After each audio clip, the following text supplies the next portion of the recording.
Angela's 17 years old. And Angela, she suffers from like having seizures. So she's bedridden. You know, so we're gonna go see Angela and give her some of the stuff that we got for her. Right? I'm gonna see Angela.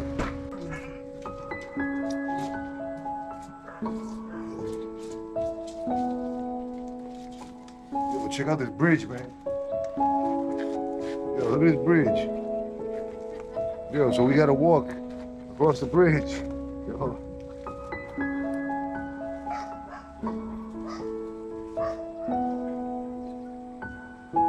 Yo, this bridge is crazy.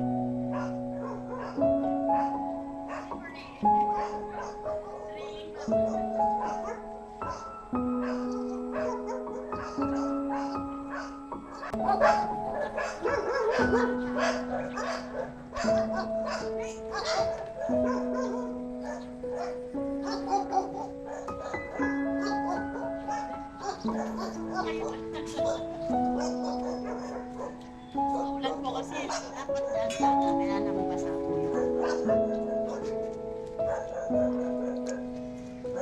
Pasok kayo dun sa loob.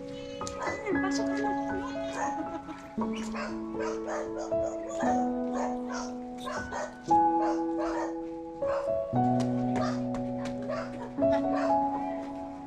Sige, pasok ka po.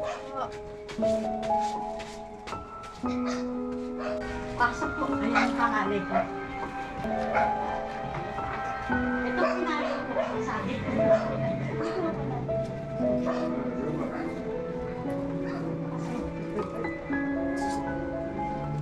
Silap-silap pa. Isang taon na. Okay.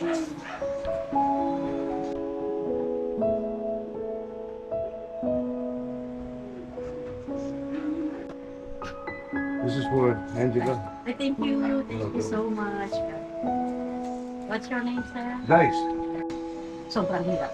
Pero hinakaya at kakayanin pa rin. Dati na siyang may epilepsy nung baby siya. The next day nag-seizure siya. Ngayon lumaki naman siyang normal. After 1 year na try siya may epilepsy.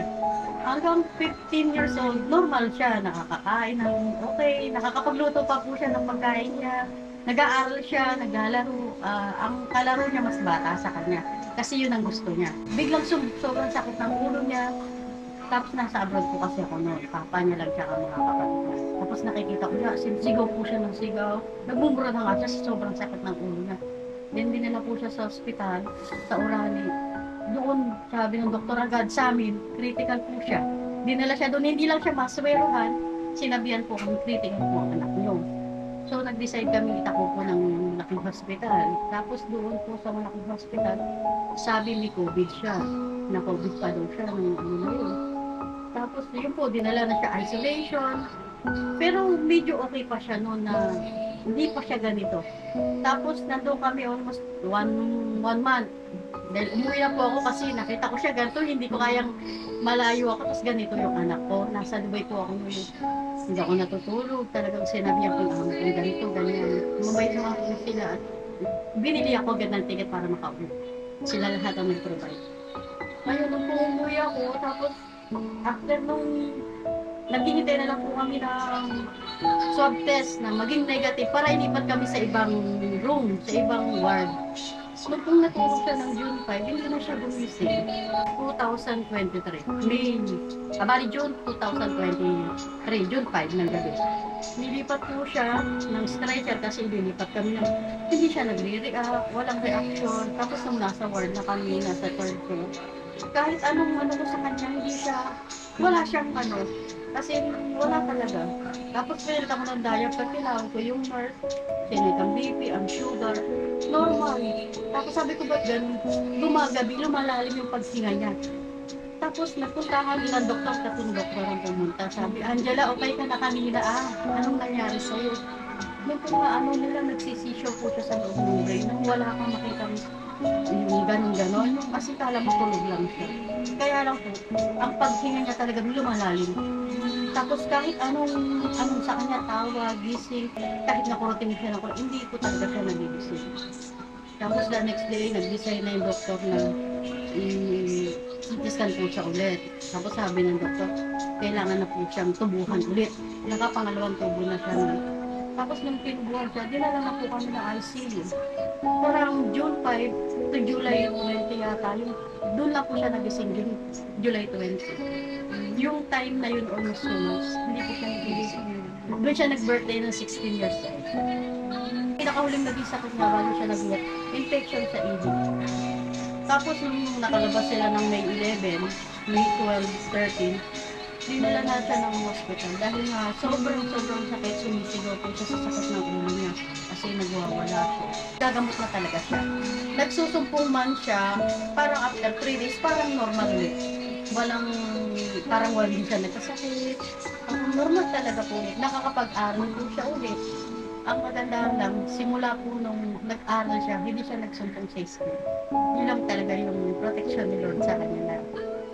Kasi pag nagsumpong sa school, yung teacher hindi rin masyadong alam yung gagawin, natatakot yan. Pero, thank you that hindi po siya nagsumpong.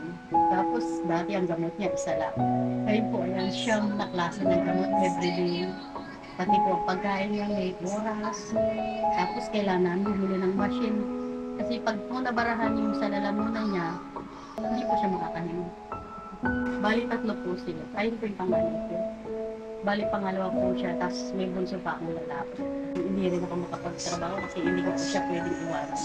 Iningatan po namin magka-bedsore, yung lagi pong pneumonia, yun po ang nakalaban ko ng ganun. Thank you Lord, marami pa rin pinapadala sa iyo. Tapos makareceive ka ngayon after 6 months, 3 months bago ka ulit lumapit. Ganun, hindi totally bibigyan ka nila na kung anong kailangan mo, hindi po. Bibigyan ka nila na po. Yung bibigay nila sa'yo, pag na-hospital, talagang hindi po kami nagbabayad. Pero pag lumabas ka na ng hospital, doon mo na talagang kailangan siyang may pondo sa kanya. Lalo po sa kanya, hindi biro ang gastos. Nakakaintindi siya na pag tinawag siya, tulad yan, nakikiramdam siya niya kasi alam niya may ibang tao. Hindi tulad dati, kahit sinong dumating, wala ko talaga sa reaction. Pero nung mga after 1 year na siguro, nagkakaroon na siyang medyo, alam na niya may tao. Minsan may tumatawag sa kanya, yung mata niya, gumagano na o medyo. Kaya, thank you Lord pa rin at dito pa rin siya sa amin. 4 na buwan po kami sa ICU. Umiyakan ko na talaga siya kasi talagang ang sinabi po ni doktor, talagang tinapat naman na pinapirma na rin po kami doon ni time na kasi hindi na po tumataas yung heartbeat na sa kanya niya. Sabi niya, nanay, ganito ganyan, kailangan niyo pong pumirma in case na ano po ang mangyari. Alam na po namin ang gagawin namin. Ang hirap po, isang beses ko lang ginawa yun, sabi ko, ma'am, pwede bang sa susunod na lang ulit ako may pirma kasi parang iba po yung pangramdam. Kahit sabihin nila na lagi kang ready, totoo at ready ka. Pero pag nandun ka na po sa point na yun, iba po talaga ang pangramdam. Sabi ko nga, hindi yung mararamdaman yung nararamdaman namin hanggang wala kayo sa sitwasyon namin. Kaya sabi niyo ganyan-ganyan, hindi. Kung nandito kayo, tignan ko lang kung kakayanin niyo. Kaya thank you Lord pa rin na maraming gumagawa. Thank you po at God bless po sa inyo. Sana po mas marami pa kayo matulungan. Follow my Angela's homemade peanut butter. This is help for my daughter. And please buy peanut butter for my daughter. Thank you. Alright guys, so Angela's mom, she makes these peanut butter, she puts them in jars and she sells them. You know, I'm gonna put the link in the description. So anybody who's interested to help out, buy some peanut butter, you guys can check out the link and get in touch with Angela's mother. This is the bridge. Check out all this water here. Check this out. So Angela's mother was telling us last year when the water came so high up that there was water in a house like knee deep.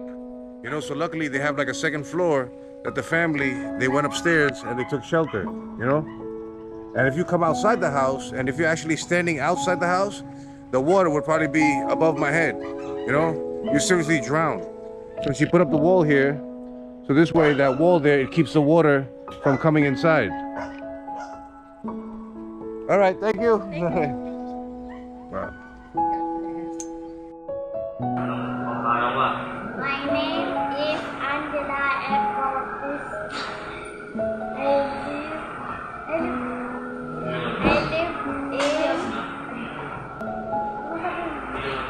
Saan ka nakatira? I live in Huwag ka malikot. I am I am 15 years old. my mother. My mother is God. My mom is. My father is. My father is PJ. My favorite color. My favorite color is pink. Okay.